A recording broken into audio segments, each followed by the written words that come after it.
Ladies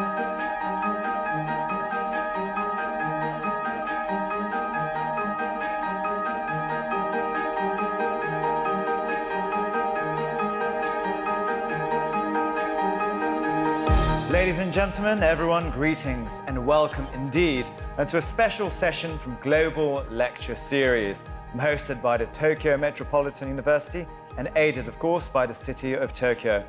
The theme today is the future prospects of post-COVID-19. We have 3 parts in total. In part 1, we will be welcoming, of course, the Governor Koike, and one of the world's most influential public intellectuals of today, Professor Harari. And in part 2 and in part 3, we'll also be welcoming teachers, academics, and students of Tokyo Metropolitan University to further our discussion with Professor Harari. So without further ado, let us begin. I'm sure, of course, all of you know the presence of Professor Harari of Hebrew University of Jerusalem. He needs no introduction, as we all know. His book, Sapiens, A Brief History of Humankind, has taken the world by storm, selling over 21 million copies. And that's not to mention Homo Deus and, of course, 21 lessons for the 21st century. And now, also with me, I'm equally exceptionally honored to introduce Governor Koike. She has been governing over this formidable city of 14 million people and tackled COVID-19 with its consequences and social implications right from the forefront. The governor was also instrumental in the massive success of the Tokyo 2020 Olympics and Paralympic Games, games that no doubt will be remembered for its historical and valiant efforts. So let's begin. Oh, and a quick introduction of myself. I'm Harry Sugiyama. I work essentially in Japanese TV and in radio. I'm a son of a journalist who first came to Japan in 1964. That was when the first Olympics was held. But he was a writer. He was a written journalist. I'm more in TV and in radio, but so honored to have the company, of course, of the governor, but of Professor Harari too. Okay, so let us kick this off then. So the theme for today, the future prospects of COVID-19. May I ask your thoughts about, so let's start off with the governor then. Governor, can I ask you your thoughts about this topic too, but also the opportunity to talk with Professor Harari too? Well, first of all, hello everyone, and I'm Koike Yuriko, Governor of Tokyo. And Professor Harari, I'm so honored to have this opportunity to speak with you. Talking about the COVID-19 pandemic first, the COVID-19 pandemic has changed our world as never before. Who would have imagined that in this city of 14 million people, everyone would be going about their day wearing masks and trying to avoid physical contact with others? There was also a rapid spread of remote work, which had not been making much progress here in Japan, unfortunately. And there are now fewer packed trains, which used to be a symbol of the busy city of Tokyo. The future is definitely changing. And this should not be simply be a change, but a change to a better future. I believe so. That's the key point here. Last summer's Olympic and Paralympic Games, Tokyo 2020, were the first games ever to be held after 1-year delay. The title was 2020 Olympic and Paralympic Games. It never changed, although it was held in 2021. And the 2020 Games ever to be held after 1-year delay, as I told you, and with no spectators. However, the Olympic and Paralympic Games combined yielded over 10,000 hours of broadcast content.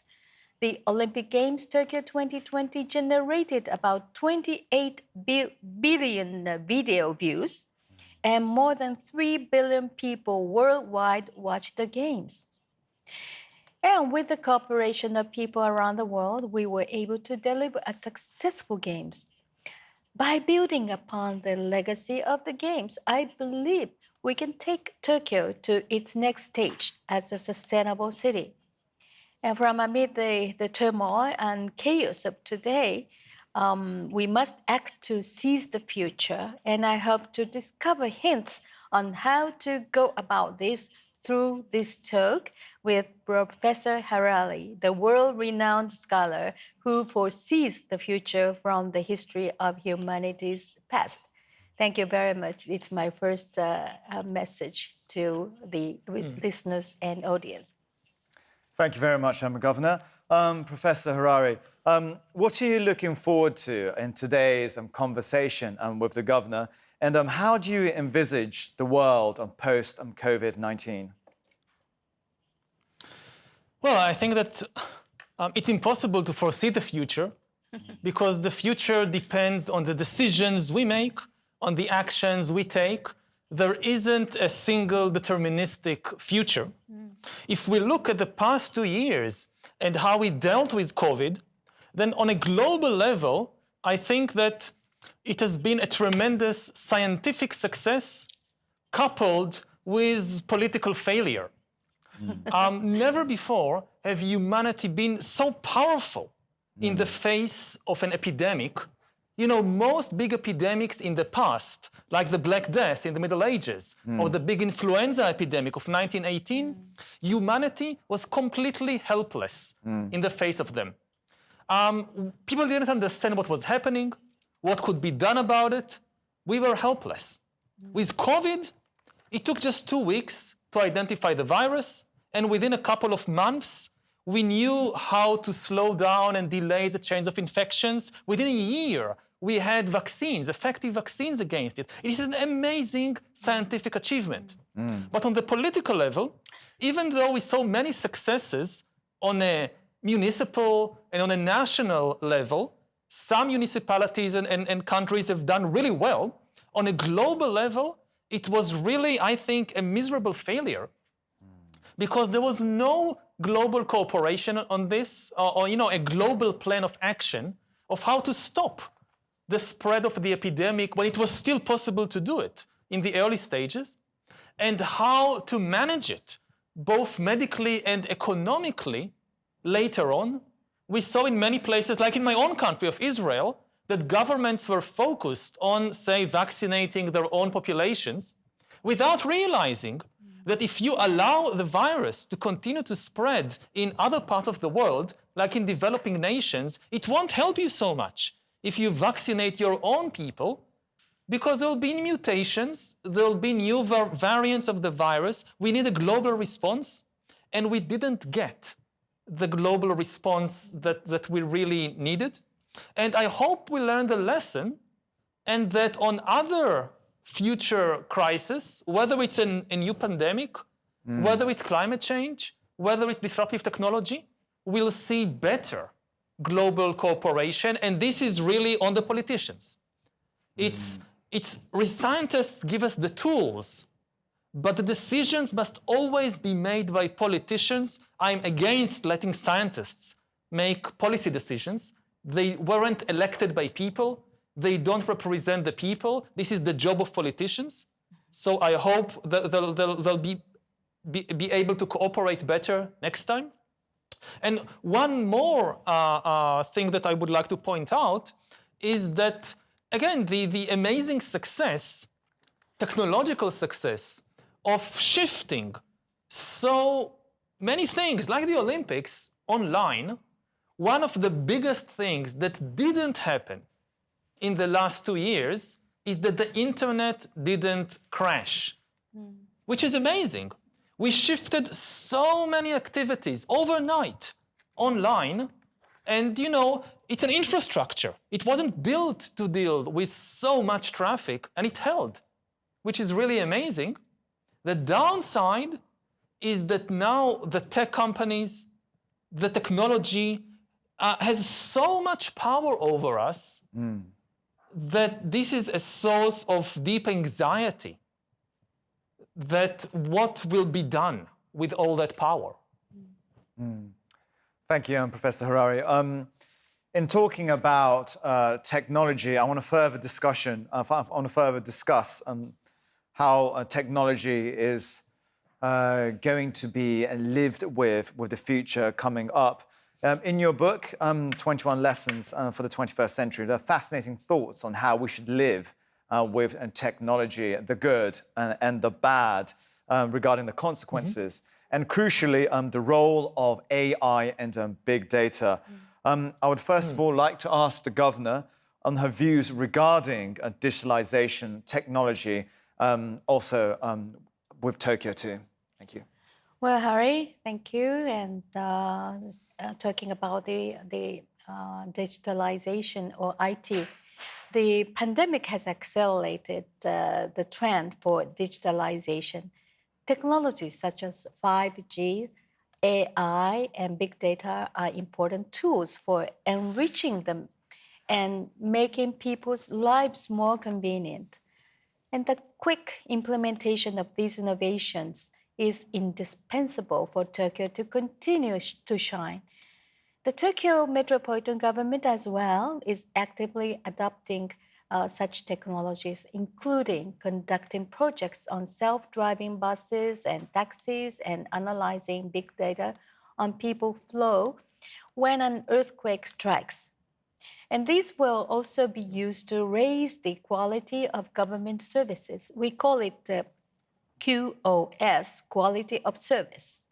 In advancing the use of technologies, we must not forget the perspective of human resources development as well. In addition to fostering specialized skills, it would be crucial to develop individuals, to develop a broad range of individuals who know how to properly use these technologies. And if these innovations are only convenient to a limited number of people, society will not develop, as you wrote in your books, I remember. So I believe that the sustainable growth and development of the city will only come from everyone benefiting from technology. Thank you. Professor Harari, the governor just talked about the importance of having a broad range of individuals who know how to use these technologies. Can you tell us how important this is and how we should embrace technology with its rapid advance in modern history? Yeah, I completely agree with the governor that it's very important to share the knowledge and the power of the new technologies as broadly as possible. Otherwise, we are facing two very big dangers, which is the rise of digital dictatorships and the rise of data colonialism. Digital dictatorship means that, for the first time in human history, it's now possible to follow everybody all the time and to get to know you better than you know yourself.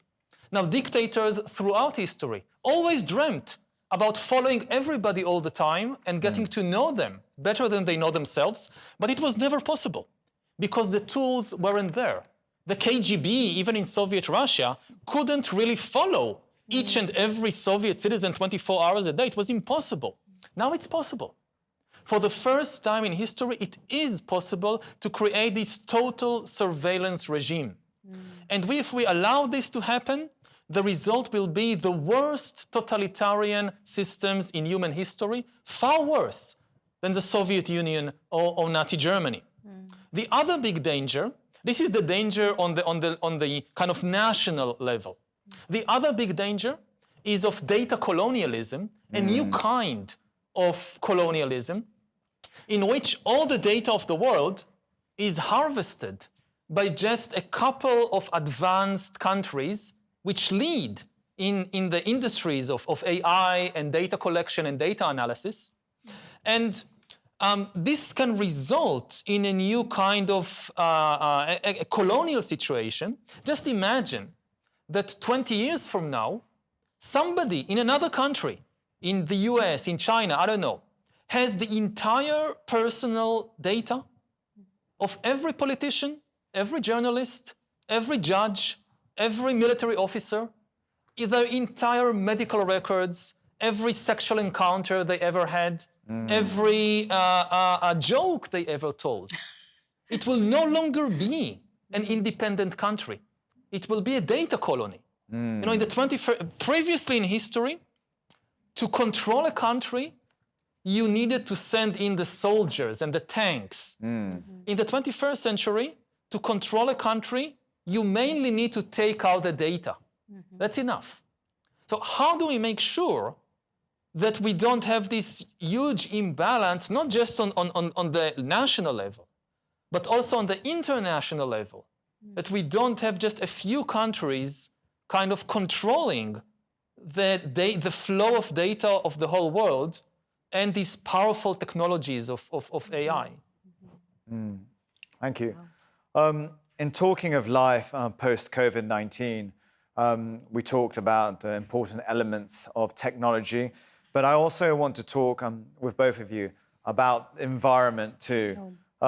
Professor Harari, you talk of climate change as being one of the biggest challenges humanity faces right now, and that global cooperation, this is so crucial in finding a solution.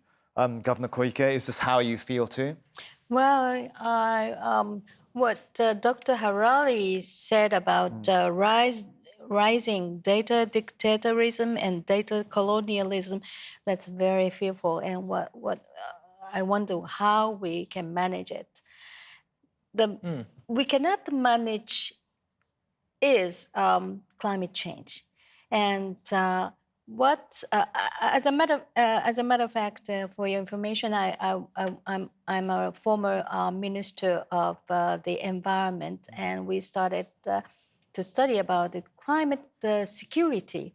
What happened in Tonga? What's happening in the Arctic? It's a security matter. Now, talking about the climate change, recently we have been seeing many extreme weather events such as heat waves and heavy rain occurring around the globe. And we have absolutely no time to lose. And this is especially true for cities. Well, as I mentioned, Tokyo has 14 million population. And since we consume huge amounts of energy, we play a very important role in protecting our planet's environment.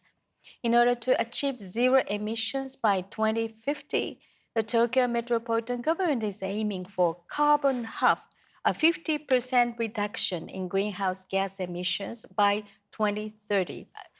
So near.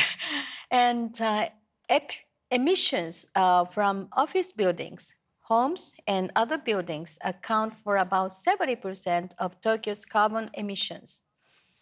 We are now looking into strengthening and upgrading current ordinances and systems, including the Tokyo Cap and Trade Program, and which we were the first city in the world to introduce this program, and it's very successful. And we are examining a scheme that will make it mandatory for all newly built houses to install solar energy systems. And we are also accelerating other efforts, such as stimulating green finance, centering on green bonds. And of course, the climate crisis is a global challenge that cannot be solved by Tokyo alone. And the powerful actions and cooperations and collaborative efforts of various actors are crucial here. So if states are bound by their national interests, the role of cities takes on even greater importance.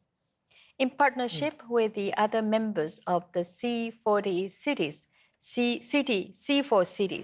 a Cities Climate Leadership Group, Tokyo is calling for accelerating actions to address the increasingly serious climate crisis. And our slogan is Time to Act. And last October, we organized the Time to Act Climate Action Forum attended by the world's key cities and leaders from various sectors. We inform the world about the pioneering initiatives taken by cities and private businesses, including sustainable buildings and the use of hydrogen technology. And we would demonstrate leadership in this decarbonization efforts while cooperating with the other cities of the world, companies, NGOs, and other stakeholders. This is what we are doing right now. Thank you, Governor. Professor Harari, you just heard of the governor's efforts. Can you reiterate and accentuate how important it is for us to globally cooperate in order to preserve the environment, but also to preserve ourselves? Yeah, I mean, as the governor said, I mean, this is a problem that affects all humans on Earth, all organisms on Earth, of course, and it cannot be solved by any single country, by any single city. It's very inspiring to hear that cities around the world are not waiting for national governments to take action. They are acting on the municipal level. And, you know, if one city discovers a good policy, then so many other cities around the world can learn from this example. What I would like to emphasize is that, you know, too many people over the last few years have jumped from denial to despair, from underestimating the danger of climate change to feeling that it's too late, we can't stop it now. And, you know, the best estimates we have for what's the price tag of stopping catastrophic climate change, as far as I could tell from reading various reports, it's just 2% of global annual GDP. To increase our investments in the right places in just 2% of global annual GDP. Now, this is extremely good news because even though it's a lot of money, it means that it's a completely feasible political project. Politicians are actually quite good at shifting 2% of resources from here to there. The world spends more than 2% of global GDP on military, on armies, on weapons every year. We spend enormous amounts on things like subsidies for fossil fuel industries. There are enormous resources going to waste. So the main message is that it's a feasible political project. It's not, some people think that, you know, you need to completely destroy modern civilization, to go back living in caves, to completely give up the modern economy. No. We can, with the resources we have, with the kind of political system, with the kind of economy we have, if we just get our priorities right and shift investments at, you know, at a moderate level of just 2% to the right places, this should be enough to prevent a catastrophic climate change. Thank you very much, Professor Harari. We're unfortunately running out of time. There is so much to consider, so much to discuss, so much to implement, and hopefully the politicians out there will be hearing our words in close course. We will continue, Professor Harari, with our discussion after this with the teachers and students.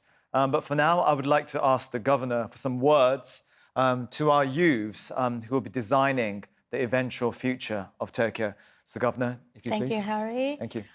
I believe that it's our responsibility to the future to overcome crises such as the pandemic and climate change and make Tokyo a city where everyone can forever live happily with a sense of security.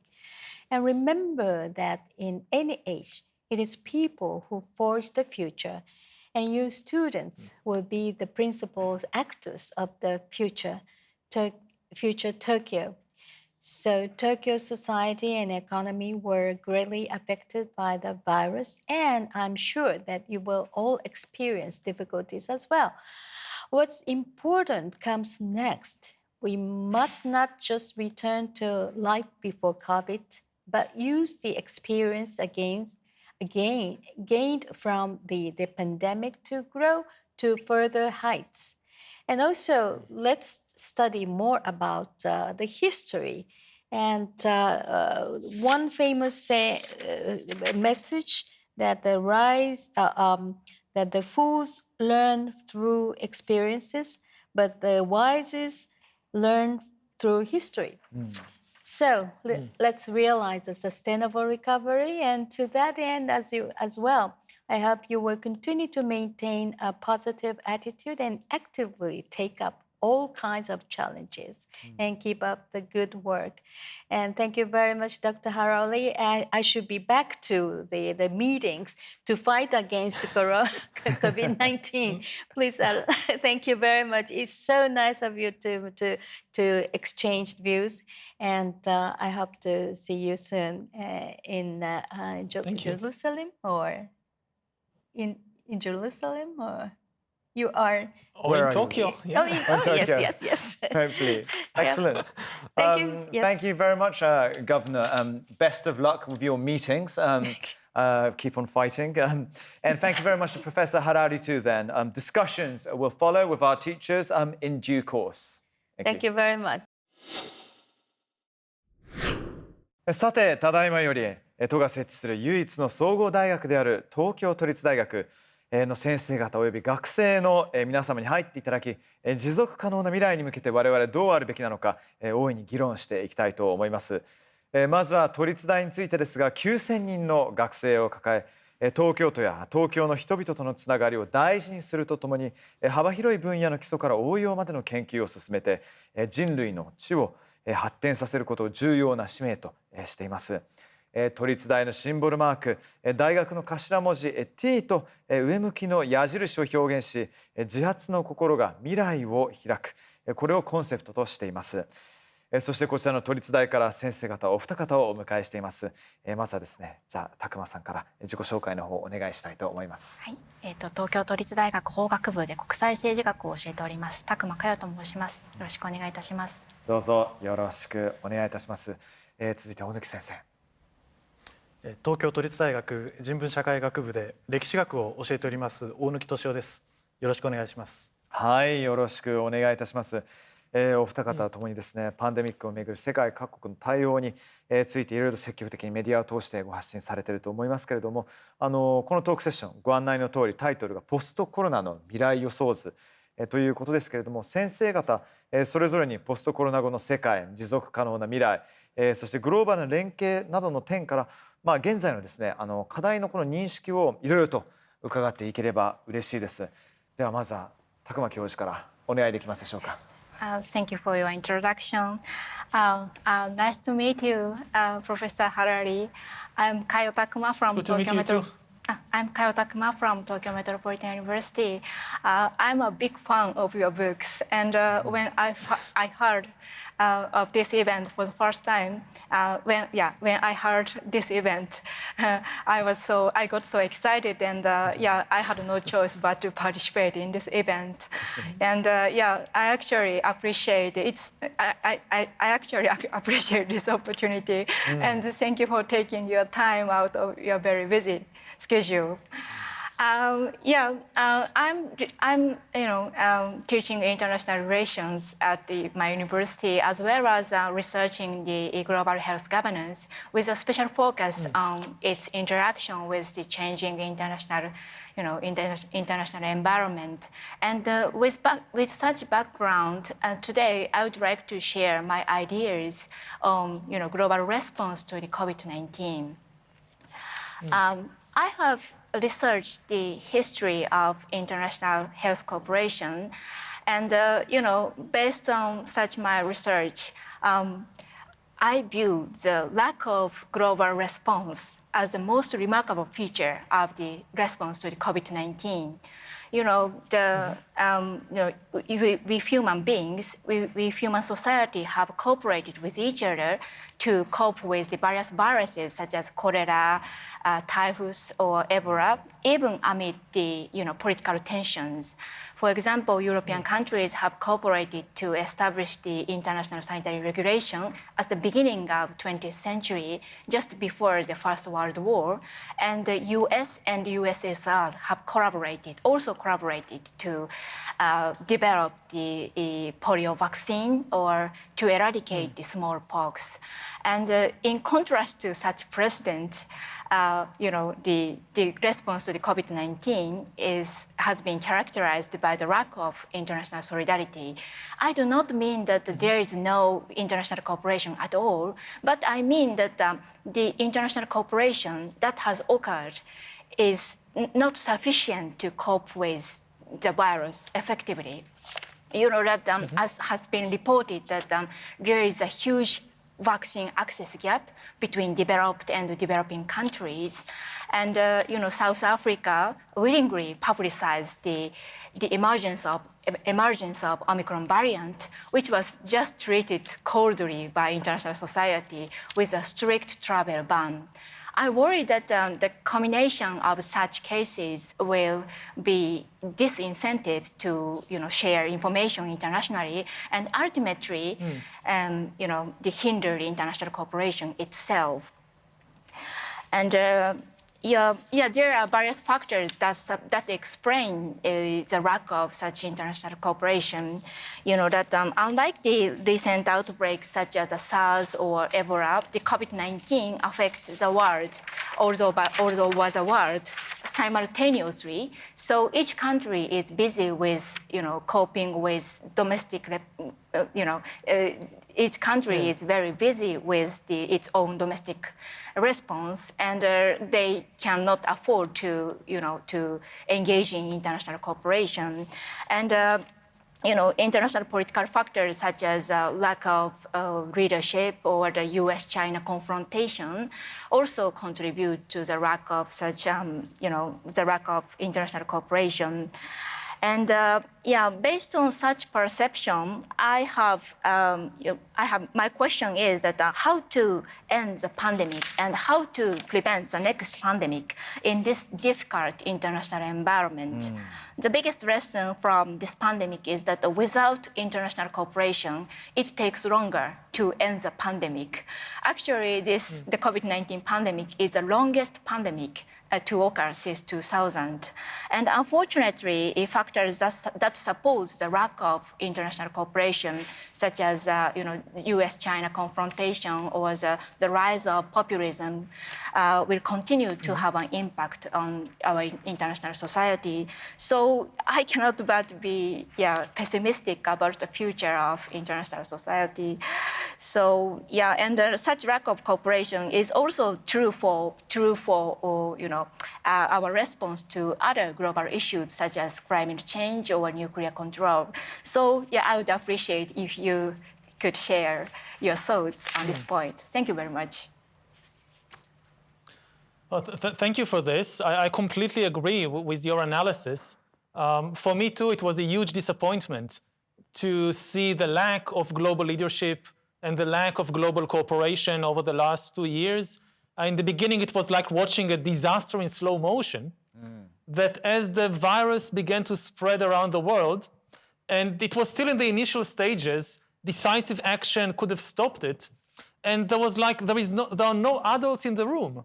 Like everybody is just watching it, and nobody is taking a leadership of, okay, let's have an international front to together help the countries most in need and stop this before it spreads everywhere and before we have this problem that we are now facing with the mutations and the new variants. And there was no global leadership. And what was really disappointing about it is that, the virus is a much more obvious and immediate threat than other global problems like climate change. And it should have been relatively easy to unite humanity in the face of such a threat, and it just didn't happen. And this is really, and what's the answer? I don't know. This is where we need to rely on politicians to do their job, because the scientists did their job in a wonderful way to understand the virus, to develop treatments, to develop vaccines. But how to implement, how to use these tools, this is the job of the politicians, and it wasn't done really. And ideally, the response to COVID should be the establishment of a global healthcare system, a basic healthcare system for the entire human race. You know, lots of people, you mentioned populist leaders, they are very much in favor now of building walls and building fences on the borders. We need a wall on the border, but not between countries. We need a wall on the border between humanity and the viruses. If a virus anywhere in the world breaches this border and infects a person in South Africa or in Indonesia or in Brazil, anywhere, this places everybody in danger. So it's a kind of straightforward, simple idea that we need to provide first basic good health care for every person on Earth, because everybody will benefit from that. And secondly, we need an effective global early warning system, which means sharing data more quickly and more openly. And for the first time in history, we have the technology to do it. It's now very easy. If you discover a new virus in China or in South Africa or in some remote town, within seconds, you can alert the entire world to that. It's now very easy to do it, and it's not done. So we have this huge gap between our immense power as a species, bigger than ever before, and the kind of lack of political wisdom or political motivation to use this power. Yes, thank you. Political wisdom, political common sense, we are severely lacking in, I've got to say. Takuma-san, thank you for your words too. Professor Harari, thank you. Let's go on to our other sensei of the day today. 次にはですね、ハラリ教授と同じ歴史学を専門とされている大貫先生からいろいろと話を伺っていきたいと思います。お願いできますでしょうか。大貫俊夫です。よろしくお願いします。私は中世ヨーロッパの歴史を専門にしておりまして、そのため今回ですねパンデミックが起きて、そのため14世紀の黒死病を真っ先に思い浮かべました。で、私自身はキリスト教の修道院に関心がありまして、その修道院が常に変わりゆく自然環境、社会環境にどう適応してどう危機を乗り越えて持続していったのかということをこれまで研究してきました。そのために、私は今回のパンデミックに直面し、黒死病について改めて14世紀の資料を読み、当時の中世の人たちがどのようにこの危機を乗り越えて、あるいはこの危機を認識していたのかということを勉強してきました。ですから、私はそうした歴史的なアプローチから、ハラリ先生にさまざまなお知恵をお聞きしたいというふうに考えております。日本でも中世の黒死病というのはものすごく人気のあるテーマでして、ですので、そこから新しいことが何か学べるのかなと思ってですね、私自身もさまざまに活動しているところです。で、ただ中世の歴史はいわゆる暗黒の時代というふうに言われているように、常にですね誤解されたり曲解されたり、そして都合のいいように利用されたりする時代です。ですので、私は黒死病のような出来事というのはもう一回限りの出来事ではないんだと、その時にパッと起こった悲劇ではないんだと、それよりももっと長いタイムスパンで考えなければいけない問題なんだということを常に強調してまいりました。本日私がですね引き合いに出したいのはイギリスの歴史家のブルース・キャンベルの提唱した大遷移という考え方です。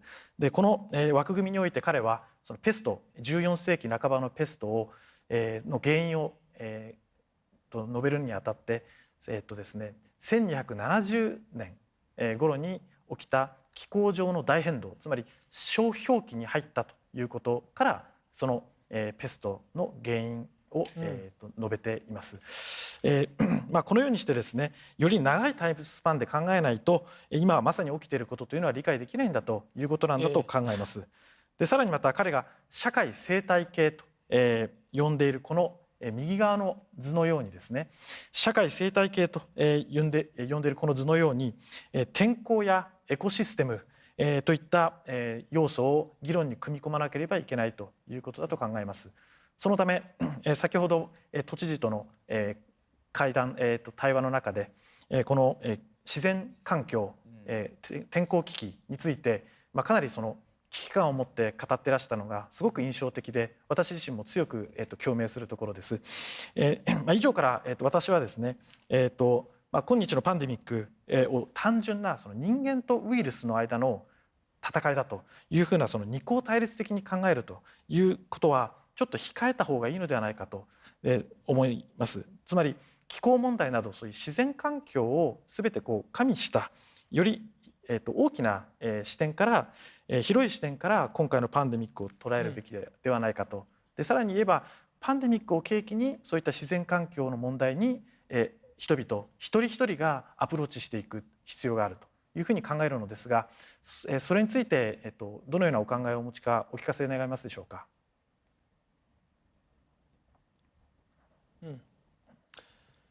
Yeah, this is a very important point that plagues never take place in a kind of vacuum. They remind us that humans are animals. We are part of the ecosystem. Yeah. And, infectious diseases actually very often result from our own actions. It's not like some force of nature that all of a sudden drops an epidemic on us. It often starts with our actions. Most of the infectious diseases we suffer from and suffered for thousands of years actually resulted from the agricultural revolution. Before agriculture, when humans were hunter-gatherers, there were very few infectious diseases and no epidemics. Why? Because, first of all, most infectious diseases came to us from domesticated animals, like chickens and cows and so forth. Hunter-gatherers had no domesticated animals. And secondly, they lived in very small mobile communities. So even if somebody was infected, he or she could maybe infect 10 other people, 100 other people, but that's it. No epidemic. The epidemics started when humans first domesticated cows and sheep and chicken and ducks. And secondly, when they moved to live in towns and cities with trade connections, and these were usually very crowded places with lots of garbage and sewage systems and no modern hygienic conditions. So this was the paradise for germs. And it was our actions which actually began the pandemics. And this is true until today. So we definitely need a bigger holistic approach to this. I think the other thing, if we think about the Black Death, is how resilient human beings are or human society is. The Black Death was a far, far greater calamity than COVID-19. It's estimated that in the first wave of the pandemic, something between a quarter and half the population, depending on the area, in Asia and Europe and North Africa died. We can't even imagine. With COVID, it's far, far less. You would imagine that society will just completely collapse. But it didn't. It continued to function. The monasteries continued to function, the Catholic Church continued to function, the kingdoms, the empires, the cities, they continued to function. And not because there was some overall headquarters that rushed around forces, no. Individual people, small communities on the ground made decisions, made efforts how to cope. And despite the terrible difficulties and losses, they succeeded. And we see it again with modern epidemics. If you think, for example, about the last big epidemic before COVID was AIDS. And still we have millions of people suffering from it. When AIDS erupted in the 1980s, initially the governments did nothing because they said, oh, AIDS, this is a problem of gay people. This is a problem of minority groups. We don't care about it, let them die. And what you saw is that these groups, abandoned by the government, left to their own resources, they did not collapse. They did not despair. They actually started grassroots organizations which helped sick people, which pressured politicians to have investments in medical research. And amazingly, the LGBT community came out of the AIDS epidemic actually much stronger than it was before. And this, we can all take inspiration from that, you know, if you wait for somebody high there to do something and they do nothing, you can still take some action on the individual level, on the community level, and this will help not only deal with the immediate medical crisis, it will have a lot of other benefits later on. ありがとうございます。 Thank you.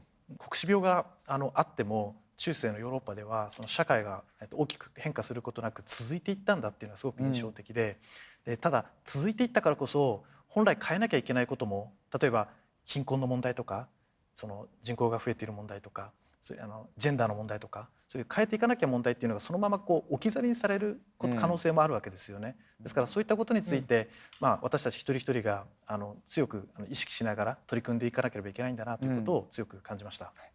先生ありがとうございます。そしてTakama先生もありがとうございました。都立大の先生お二方からですね、パンデミックが与えた社会的影響について、国際政治歴史学の観点からいろんなエキサイティングな議論を、皆様ありがとうございます。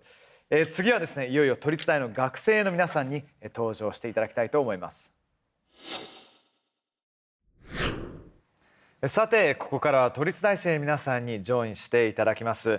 ポストコロナの未来について、ハラリ教授と一緒に議論をいろいろと掘り下げていただきたいと思います。先生お二方の研究室から3人の学生の皆様にですねお越しいただいてますけども、ではまず、田辺さんからいきましょうか。お願いいたします。法学部4年の田辺カレンです。ハラリさんのお話は今後の危機感の継承もありましたが、私たちの今後の行動次第ではグローバルコーポレーションが好転するという前向きなお話もいただけてよかったなと思います。貴重なお話ありがとうございました。私の質問としては、グローバルガバナンスに関することなんですが、今日の状況を見ると先進国をはじめさまざまな国でナショナリズムやポピュリズムの傾向が見えると思います。でその傾向というのは国内の自由意志を反映した結果のものと思います。そこでお伺いしたいのは、市民社会や個人のレベルの人々がグローバルガバナンスの直接的また間接的な構成員としてどのような視点を持つべきかということです。例えば私たちがワクチンを打つか打たないかという判断もありますが、私たち個人のレベルでグローバルガバナンスやグローバルコーポレーションについてどのような行動をしていけばいいかということをお聞かせいただければと思います。よろしくお願いします。Well, the way for individuals to affect change on any level, national, international, is by joining organizations and working together. It's very difficult for an individual, for a single human being to make a difference. But if 50 individuals join an organization, they have a lot of power. It's kind of exponential. 50 people cooperating in an organization have far more power than 500 isolated individuals, each trying to do their own thing. Cooperation is the human superpower.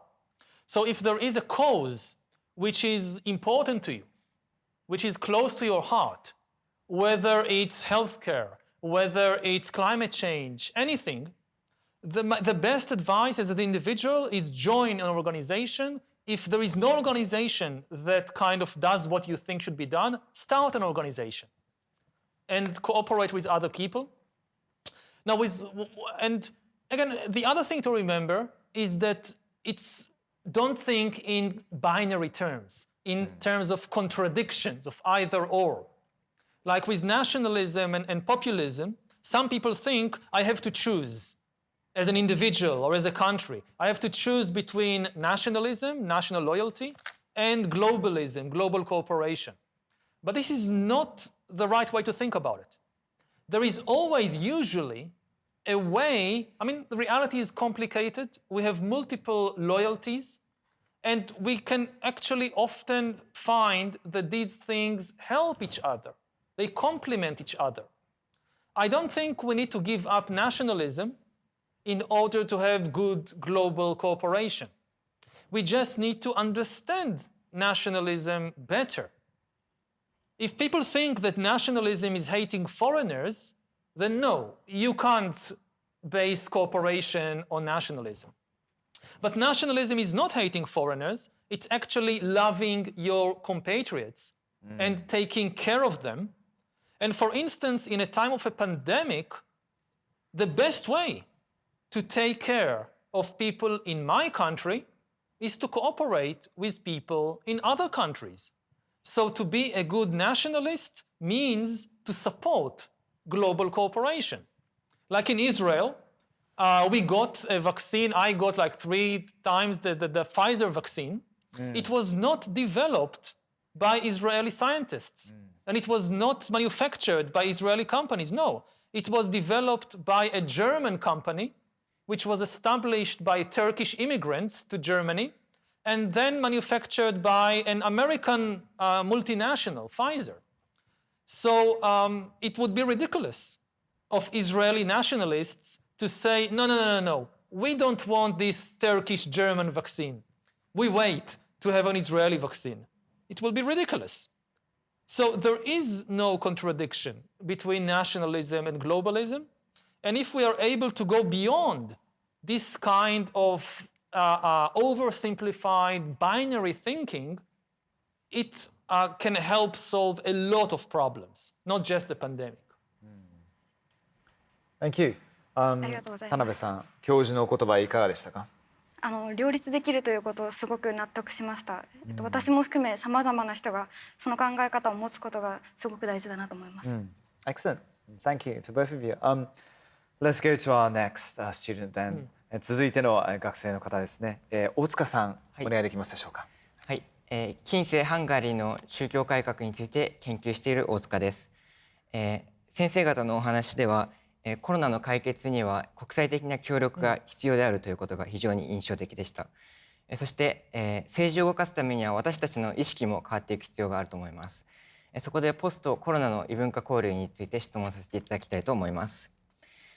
僕が注目している東欧地域では、近世の宗教改革期に高度な宗教関与法令が諸地域に率先して制定されてきたという歴史があります。そしてその背景としては、そうした地域では古くから複数の民族が共存してきたという下地があったことや、西洋で起きた宗教紛争の衝撃を間近に見てそれを反面教師にすることができたという異文化の近さが非常に大きいと私は考えています。一方で日本は現在も日本人が大多数を占める島国でして、過去には2世紀にわたって鎖国を行っていた歴史もあります。そして今日パンデミックによって外国人の姿は再び大きく減りました。日本のように単一民族が大多数を占め、異文化があまり身近でない地域において、異文化に対する理解やグローバルな意識を醸成していくために必要となっていく視点として、ハラリ先生はどのようなものをお考えでしょうか。お尋ねしたいです。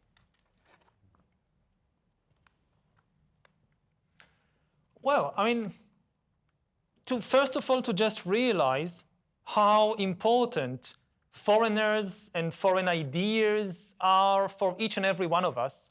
We probably owe our life to foreigners. Even if we live in a country with very few immigrants, it's still true that not only our life was probably saved, not once, but many times, by medicines invented by somebody on the other side of the world, and we eat food and we wear clothes that people manufactured in other countries. But even what we take to be our cherished cultural traditions, if you look close enough, you realize, hey, this is actually came from foreigners. Whether it's religious traditions like Buddhism or like Christianity, whether it's fashions, it's writing systems, if you look back enough and close enough in history, you realize that there is no such thing as a pure culture in terms of it was only created here by our people.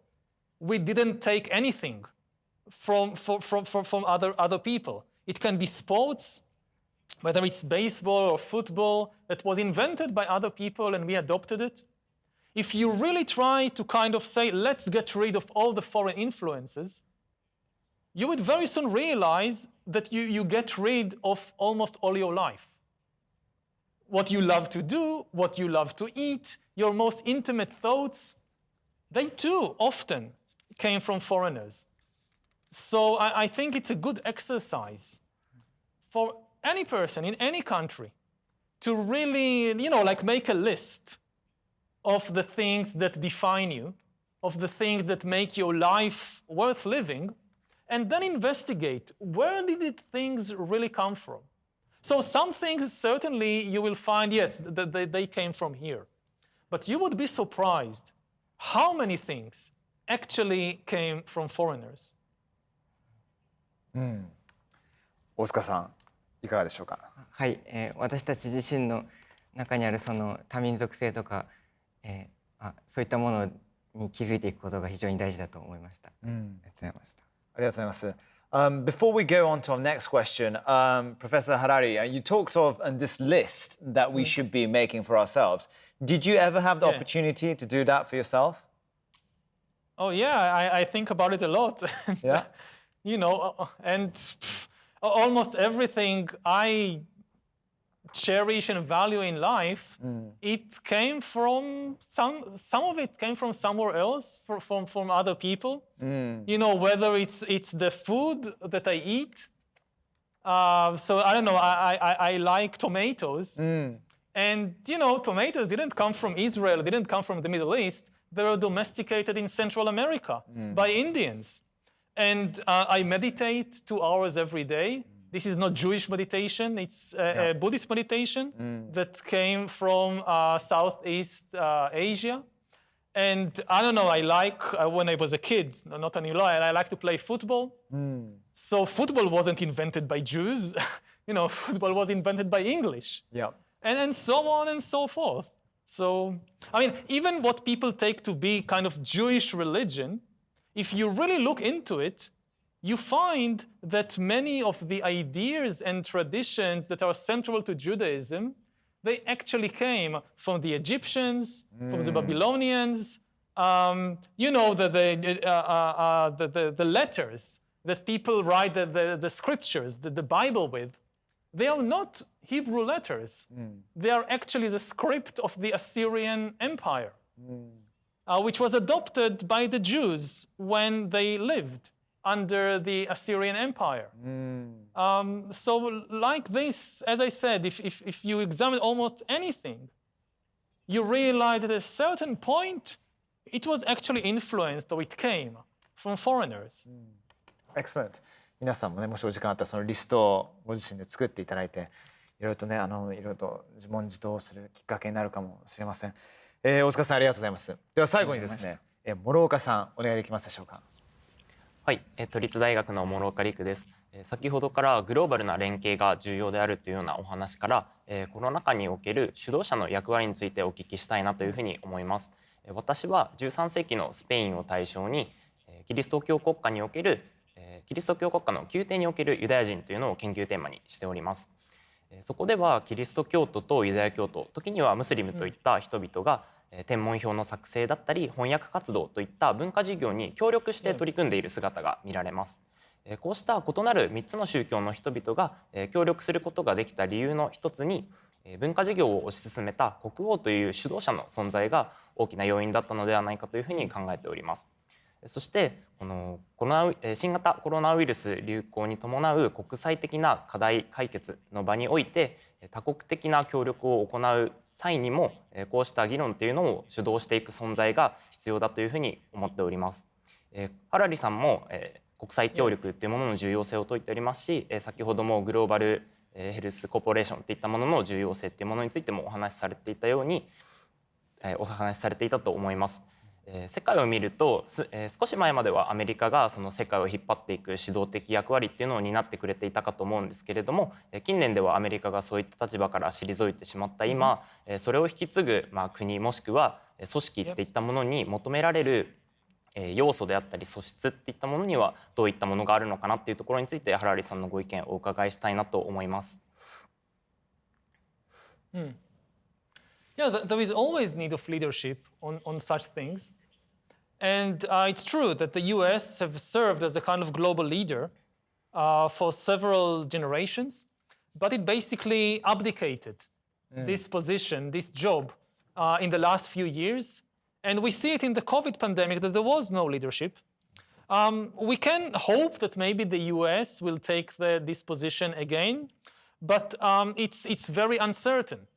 If if every 4 years humanity has to wait and see who the Americans elect this time, it's not a very stable situation. So ideally, other countries should step in to fill the vacuum, to fill the void, and maybe have more of a collective leadership, which will be better because it will represent a greater variety of interests and points of view. Many countries kind of play this game of blaming the Americans. Hey, you did this and you didn't do that. And that's, it's easy to blame others. The difficult thing is to step up yourself and say, okay, I'm not happy with what they are doing. We and maybe several other nations together will try to provide this kind of global leadership, whether it's on fighting COVID, whether it's on dealing with climate change, whether it's on regulating technologies like artificial intelligence, which again is a global problem.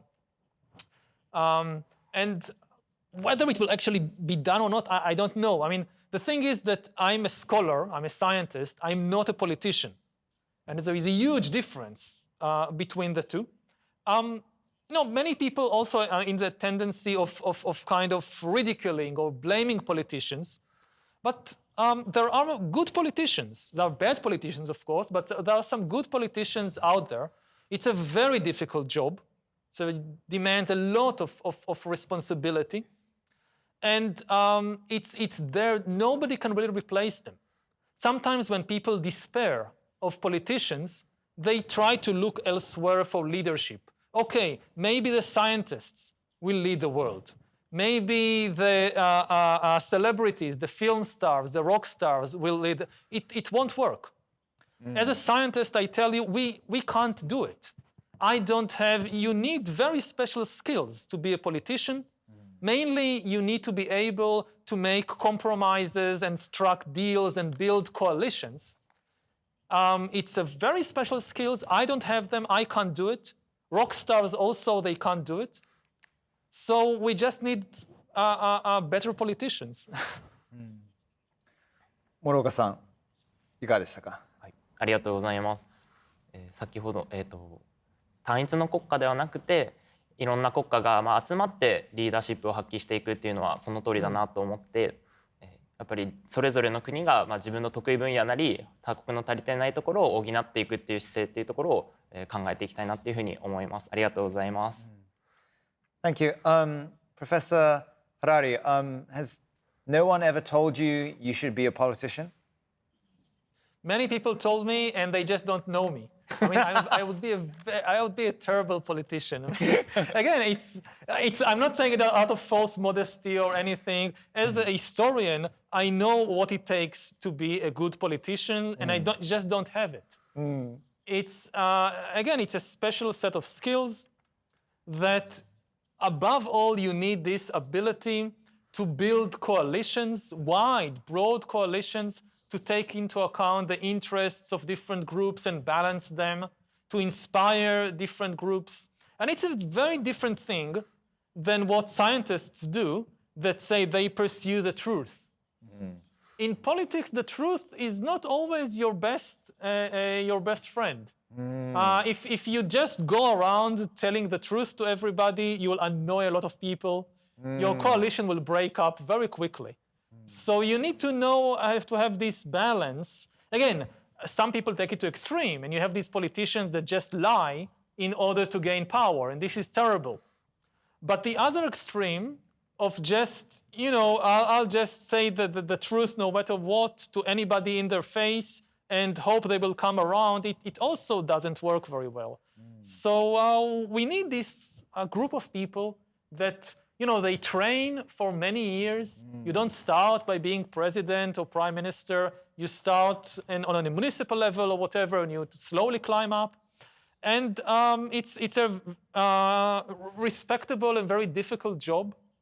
Hopefully, I think that young people sometimes, they say, oh, all the politicians are terrible. I don't want to be a politician.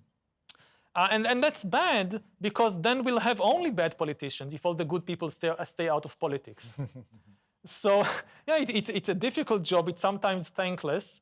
It has a lot of temptations that you need to kind of resist. But we also have some very good and inspiring examples from history for politicians who did a lot of good. And I hope in the new generations, people who have the right abilities and inclinations will not be afraid, will not shy away from joining this line of action. Thank you. ハラリ教授の政治家の定義って実に興味深いですよね。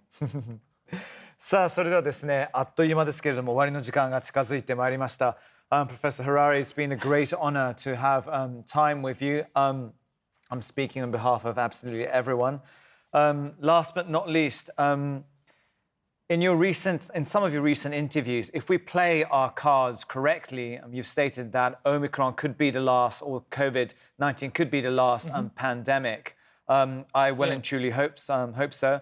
I wanted to ask you, Professor Harari, about how you envisage the world in 10 years' time, 20 years' time, after we've put COVID-19 to dust into past history.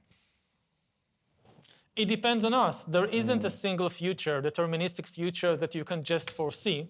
It depends on what we decide.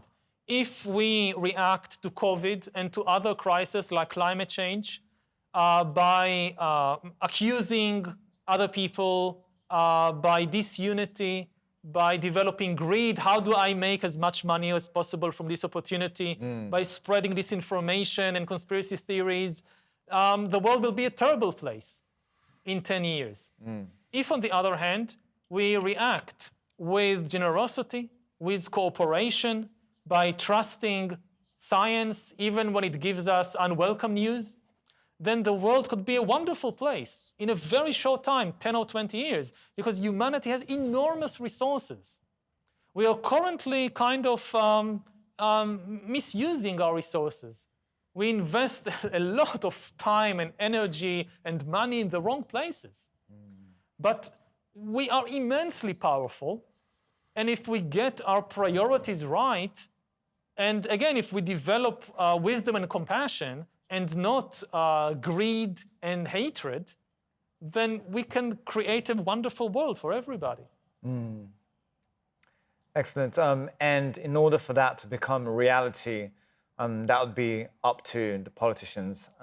This is what you have said today, right? Not only the politicians, again, they are in the leadership role, but as I emphasized, everybody can make a change. Again, as an individual, it's very difficult to make a change just by yourself. But once you join a couple of other individuals, that's the human superpower. Even a very small organization, just 50 people, 100 people, can make immense change, far more than, thousands of people working individually in isolation. Because even 50 people, when they work together, they complement each other's abilities. They have different abilities that can combine. They support each other in times of difficulty, in time of need. And this is the greatest power on earth is not the technology we produce. It's not our tools. It's our ability to organize effectively. If you solve that, everything else becomes much easier. Excellent. And with those words, we also get the point about global cooperation. Last but not least, Professor Harari, can we have a few words from you to the youths out there who need a sense, a clue about how their futures should unravel? If you could give like a word of encouragement and what they should be doing that would be a lovely tone in which we could say goodbye. Yeah, I think we should get to know ourselves better. You know, we now have all these AI systems and big data systems constantly collecting data on us, and all these corporations and governments trying to get to know us better and better, sometimes in order to manipulate and control us. If we want to keep control of our life, to keep agency, then we need to get to know ourselves better, because the way they manipulate us is by using our own weaknesses against us. Like if we already have, say, a fear of foreigners, this is what makes it easy to manipulate us with all kinds of fake news and conspiracy theories and so forth. If you get to know yourself better, it protects you from these kinds of manipulations. And also, the greatest mystery in the universe is still the human mind. We know very, very little about it. If you think, how am I going to survive in the 21st century with all this AI and robots and whatever? So some people think, well, we need to kind of upgrade humans. We need to grow 2 more hands. We need to double the size of our brains. No, we know very little about the true potential of the human mind. If you could understand your mind better, and if you could utilize the full potential of the mind you already have, that's going to be enough, at least for the next few decades, to deal with the immense changes around. You know, it's like we are trying to run to the supermarket to buy stuff instead of looking in the refrigerator to see what we've already got. So before people dream about using all kinds of technologies to augment humanity, first of all, see what we've already got. Because we know, as individuals and also as a collective, we know surprisingly little about our true abilities. Professor Harari, thank you so much for your kind words. It's been a fantastic occasion to be able to talk to you in person, but in the collective, with all of us and together. Stay safe and take care. And hopefully one day it will be great to see you in person too. Thank you so much.